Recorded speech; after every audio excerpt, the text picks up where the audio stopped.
Adil kata lino bacuramin kasaruga basengat kaju bata harus. Salam cerdas Nusantara. Apa kabar semuanya? Bertemu kembali dalam channel Andi Putra yang membahas materi kelas 4, kelas 5, dan kelas 6.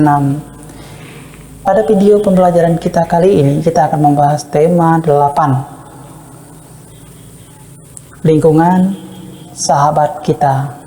Subtema 1, manusia dan lingkungan, di pembelajaran yang ketiga. Sebelum kalian melanjutkan video pembelajaran ini, dukung channel YouTube Andi Putra dengan cara diklik like, komen, share, dan subscribe, dan juga aktifkan lonceng notifikasinya agar kalian tidak ketinggalan informasi selanjutnya. Selamat menyaksikan.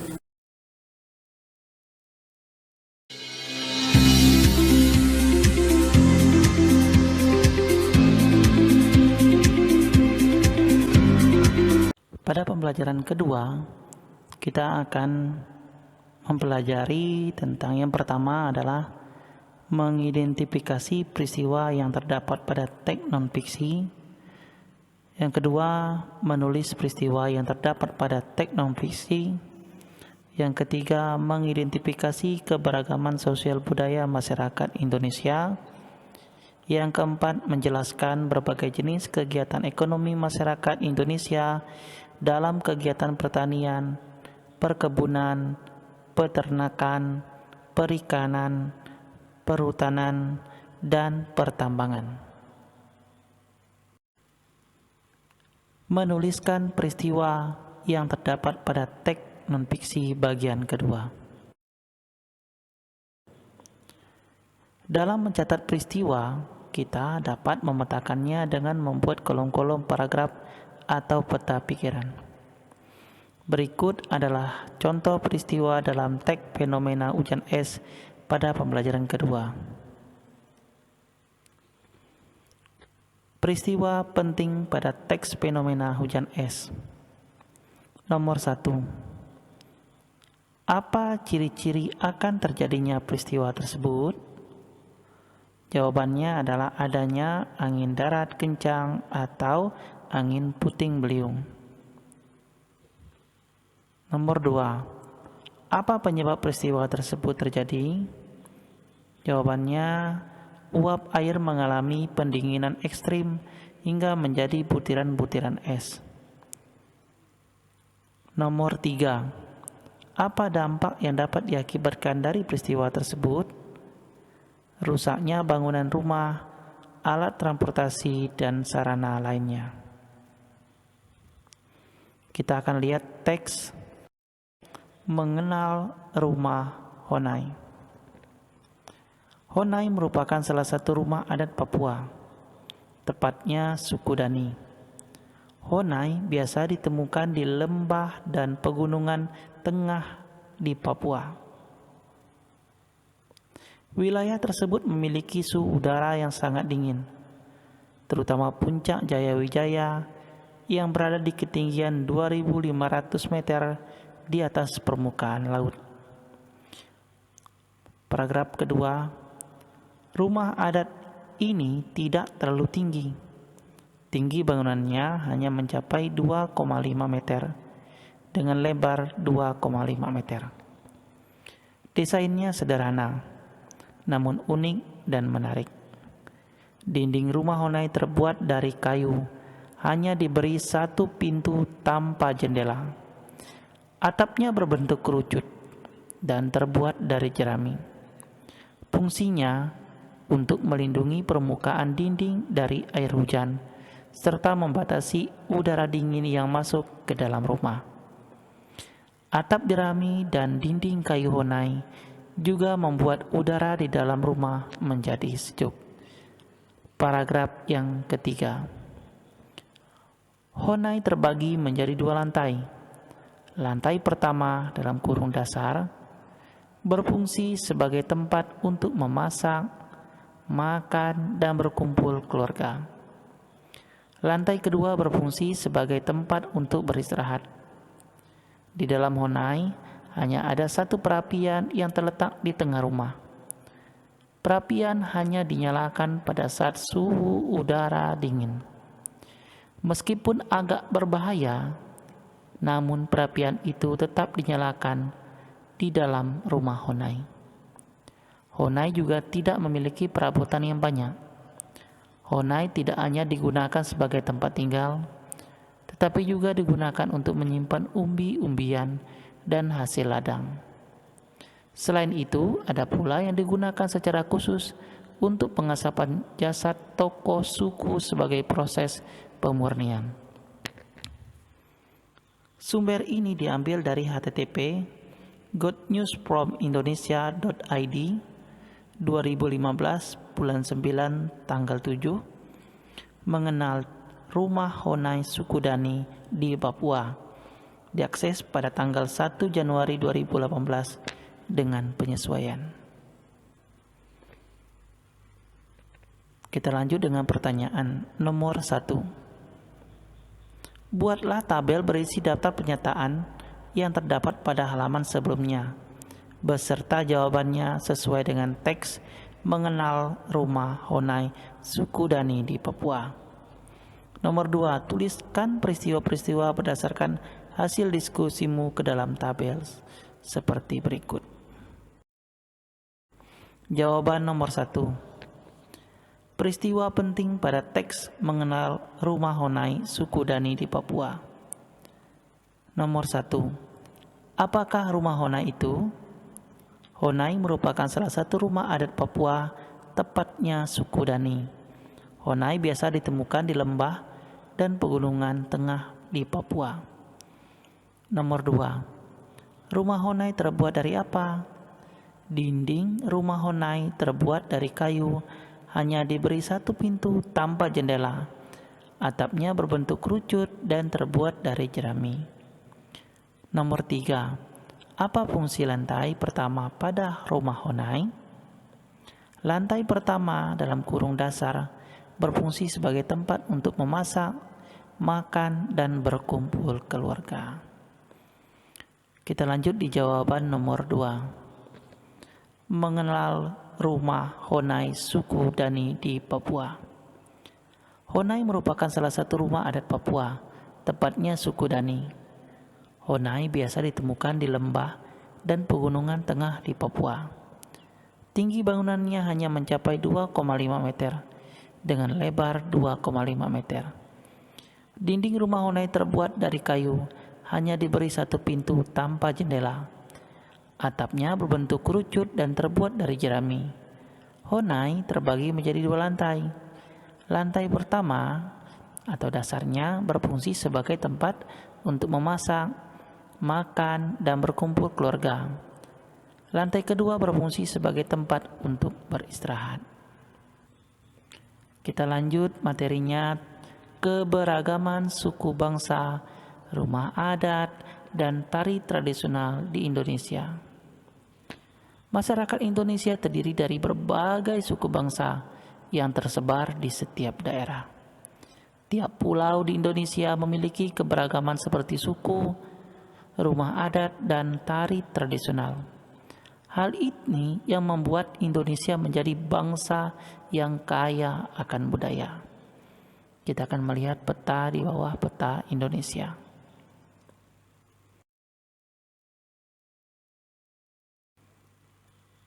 Kita akan pergi ke Pulau Sumatera.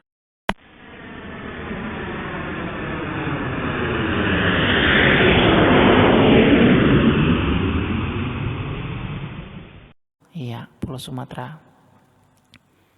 Nah, ini adalah gambar petanya. Seluruh pulau yang ada di Sumatera. Kecuali yang ini ya, anak-anak, ini bukan ya.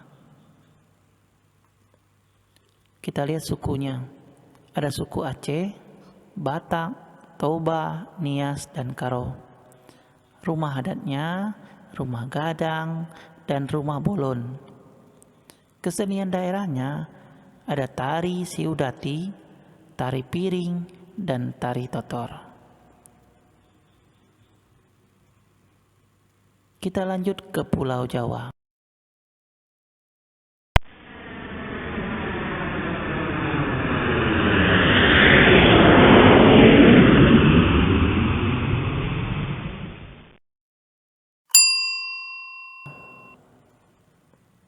Nah, ini adalah petanya Pulau Jawa. Ada Jawa Barat, Jawa Tengah, Daerah Istimewa Yogyakarta, ada juga Jakarta, ada Jawa Timur, Surabaya. Kita lanjut sukunya. Sukunya ada suku Sunda, Baduy, Betawi, Jawa, dan Tengger. Rumah adat Baduy, Joglo, dan kesesepuhan. Kesenian daerah ada tari jaipong, tari serimpi, tari merak. Kita lanjut ke Kalimantan.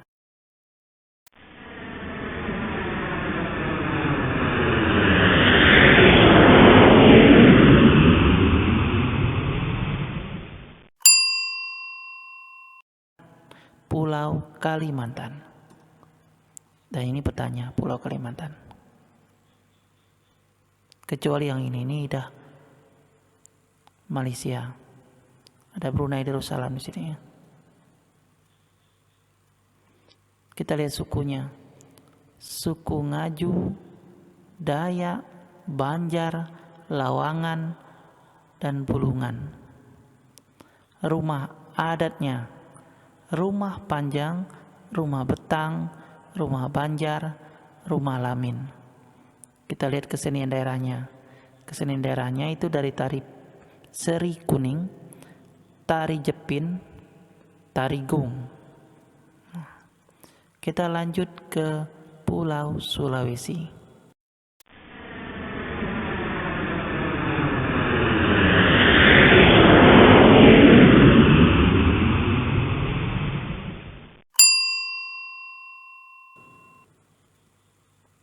Ini gambar petanya.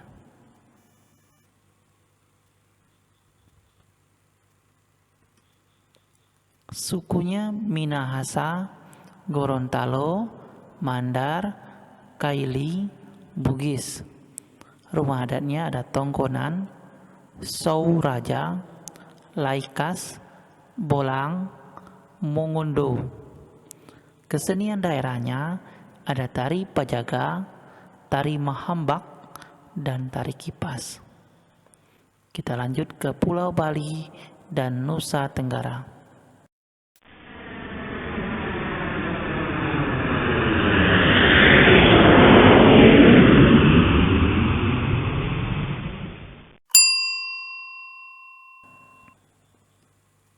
Nah, ini petanya. Ada Bali, Nusa Tenggara Barat, dan Nusa Tenggara Timur. Kita lihat sukunya, ada Bali, Sasak, Bima, Sumbawa, dan Flores.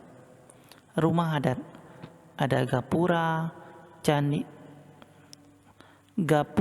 Candi Bentar, ada Sau Atta, Mosalakitana, ada Balai. Kesenian daerah ada tari kecak, pendet, barong, dan lenggo. Kita lanjut ke Pulau Papua.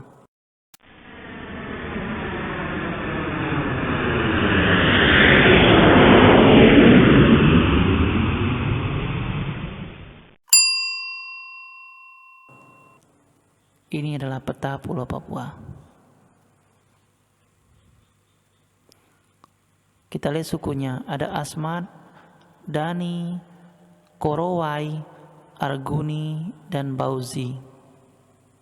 Rumah adatnya Honai. Kesenian daerahnya ada tari selamat datang, ada musyo perang.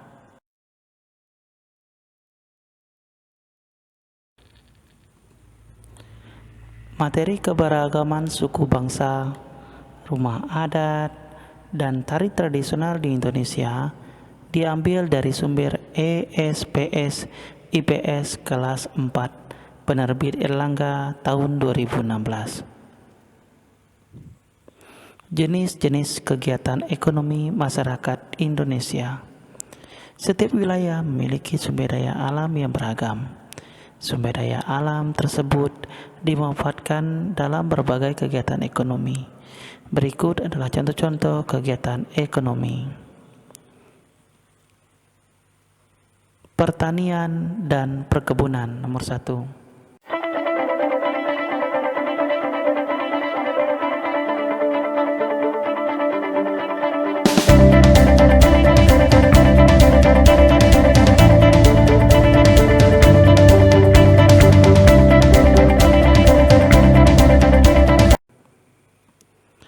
Pertanian dan perkebunan adalah usaha pengelolaan suatu lahan dengan menanam tanaman budidaya. Hasil usaha berupa padi, sayur-sayuran, teh, jagung, buah-buahan, dan umbi-umbian. Usaha yang kedua adalah peternakan. Peternakan adalah usaha pembudidayaan hewan yang dimanfaatkan secara langsung untuk konsumsi atau diolah menjadi bahan baku. Misalnya, bebek dipelihara untuk dimanfaatkan daging atau telurnya.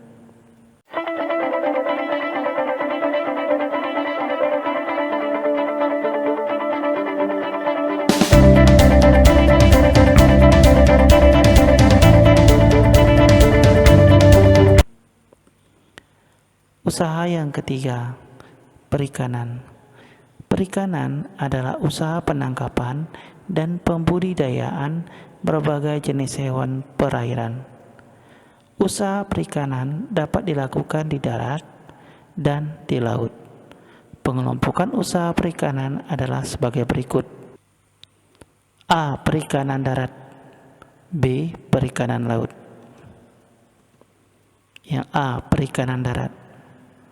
Perikanan air tawar seperti nila, gurame, dan lele.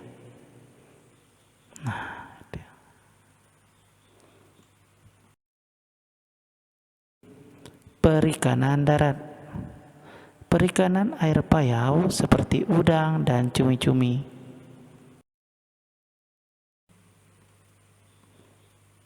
B. Perikanan laut. Seperti kerapu, tuna, cakalang, dan teri.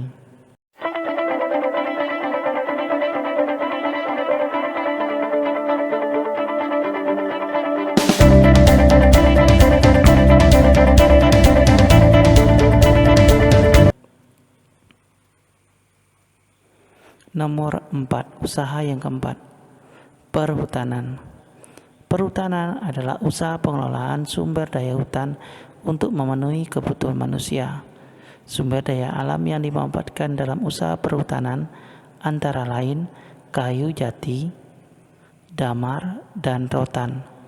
Kayu-kayu tersebut diolah menjadi bahan baku mebel atau bahan untuk membangun rumah.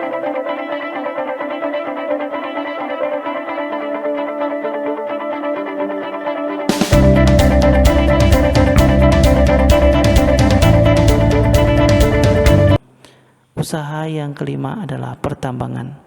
Pertambangan adalah usaha menggali dan mengolah sumber daya dalam bumi.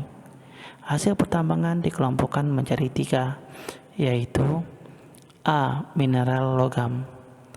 Mineral logam adalah barang tambang berbentuk biji yang biasanya dapat mengantarkan panas dan arus listrik.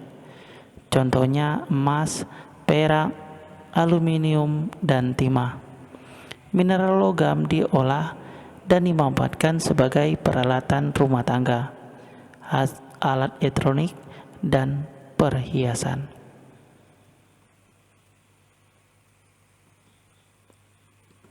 B. Mineral non-logam.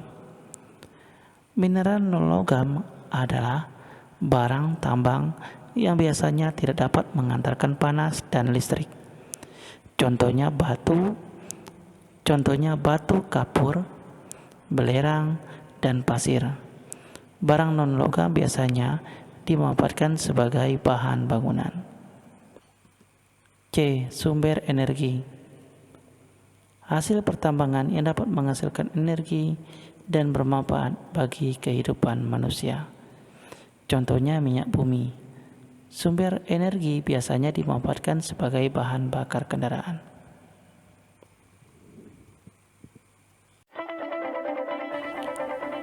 Demikianlah pembahasan tema 8, subtema 1 manusia dan lingkungan, pembelajaran yang ketiga di kelas 5 tahun pembelajaran 2020-2021. Untuk itu tetap dukung channel YouTube Andi Putra dengan cara diklik like, komen, share, dan subscribe, dan juga aktifkan lonceng notifikasinya agar kalian tidak ketinggalan informasi selanjutnya.